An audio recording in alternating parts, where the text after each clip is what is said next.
JNU छात्र संघ चुनाव, वाम गठबंधन की जीत, एबीवीपी की मजबूत वापसी। जवाहरलाल नेहरू विश्वविद्यालय जेएनयू छात्र संघ चुनाव ने एक बार फिर राष्ट्रीय ध्यान आकर्षित किया है। वामपंथी छात्र संगठनों के गठबंधन ने केंद्रीय पैनल के 4 प्रमुख पदों में से 3 पर जीत हासिल की है। All India students association I saw के नीतीश कुमार ने अध्यक्ष पद पर जीत दर्ज की, जबकि डेमोक्रेटिक स्टूडेंट्स फेडरेशन डीएसएफ के उम्मीदवारों ने उपाध्यक्ष और महासचिव के पद जीते। हालांकि अखिल भारतीय विद्यार्थी परिषद एबीवीपी ने संयुक्त सचिव का पद जीतकर 9 साल बाद केंद्रीय पैनल में वापसी की है। एबीवीपी की यह जीत जेएनयू के राजनीतिक परिदृश्य में एक महत्वपूर्ण बदलाव का संकेत देती है, जहां वामपंथी छात्र संगठनों का दशकों से वर्चस्व रहा है। नीतीश कुमार की जीत के मायने। नीतीश कुमार की जीत को वामपंथी छात्र राजनीति के लिए एक महत्वपूर्ण उपलब्धि के रूप में देखा जा रहा है। उन्होंने अपने भाषणों में छात्रों के अधिकारों, शिक्षा के व्यावसायीकरण और सामाजिक न्याय के मुद्दों पर जोर दिया। उनकी जीत जेएनयू के छात्रों के बीच वामपंथी विचारधारा के समर्थन को दर्शाती है। एबीवीपी की मजबूत वापसी।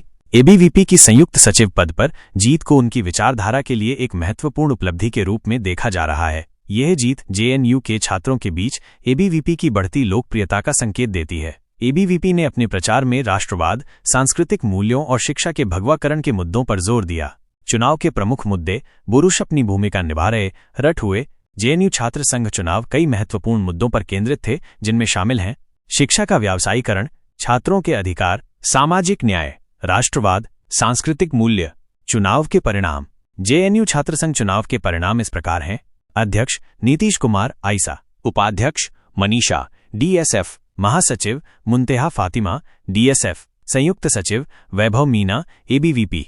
निष्कर्ष। जेएनयू छात्र संघ चुनाव ने एक बार फिर यह साबित कर दिया है कि यह विश्वविद्यालय भारतीय राजनीति में एक महत्वपूर्ण भूमिका निभाता है। चुनाव के परिणाम जेएनयू के छात्रों के बीच राजनीतिक विचारधाराओं के बदलते परिदृश्य को दर्शाते हैं। यहाँ कुछ अतिरिक्त बिंदु दिए गए हैं जिन्हें आप अपनी समाचार रिपोर्ट में शामिल कर सकते हैं। चुनाव में लगभग 70% मतदान हुआ, जो जेएनयू के छात्रों के बीच राजनीतिक भागीदारी के उच्च स्तर को दर्शाता है। चुनाव शांतिपूर्ण ढंग से संपन्न हुआ, हालांकि कुछ मामूली झड़पें हुईं। विभिन्न छात्र संगठनों ने चुनाव परिणामों पर अलग अलग प्रतिक्रियाएं दी। जेएनयू छात्र संघ चुनाव के परिणाम राष्ट्रीय राजनीति पर भी प्रभाव डाल सकते हैं।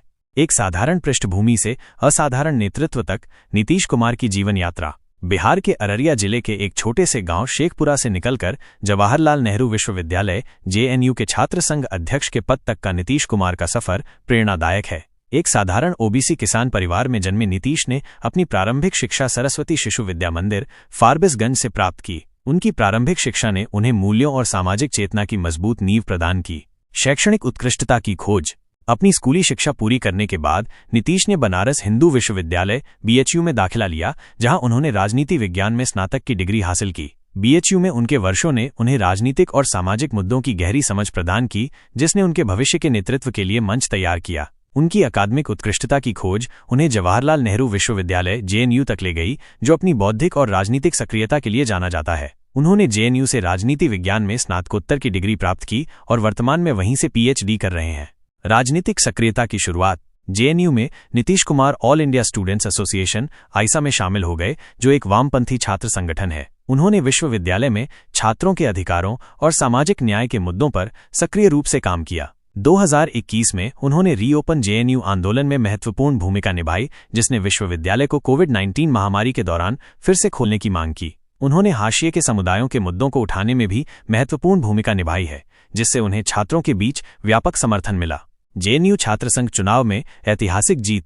जेएनयू छात्र संघ चुनाव में नीतीश कुमार की जीत एक ऐतिहासिक क्षण था। उन्होंने अध्यक्ष पद के लिए जीत हासिल की, जो वामपंथी छात्र राजनीति के लिए एक महत्वपूर्ण उपलब्धि है। उनकी जीत जेएनयू के छात्रों के बीच वामपंथी विचारधारा के समर्थन को दर्शाती है। अपने भाषणों में उन्होंने छात्रों के अधिकारों, शिक्षा के व्यावसायीकरण और सामाजिक न्याय के मुद्दों पर जोर दिया।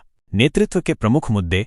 एक नेता के रूप में नीतीश कुमार ने कई महत्वपूर्ण मुद्दों पर ध्यान केंद्रित किया है, जिनमें शामिल हैं विश्वविद्यालय में फंड की कमी। उन्होंने विश्वविद्यालय में फंड की कमी को दूर करने और छात्रों के लिए बेहतर सुविधाएं सुनिश्चित करने का आह्वान किया है। विश्वविद्यालय का इंफ्रास्ट्रक्चर। उन्होंने विश्वविद्यालय के इंफ्रास्ट्रक्चर को बेहतर बनाने और छात्रों के लिए एक अनुकूल सीखने का माहौल बनाने की आवश्यकता पर जोर दिया है। छात्रों के अधिकार। उन्होंने छात्रों के अधिकारों की रक्षा करने और उनकी आवाज को सुनाने का संकल्प लिया है। सामाजिक न्याय। उन्होंने सामाजिक न्याय के मुद्दों को उठाने और हाशिए के समुदायों के लिए समान अवसर सुनिश्चित करने की प्रतिबद्धता जताई है।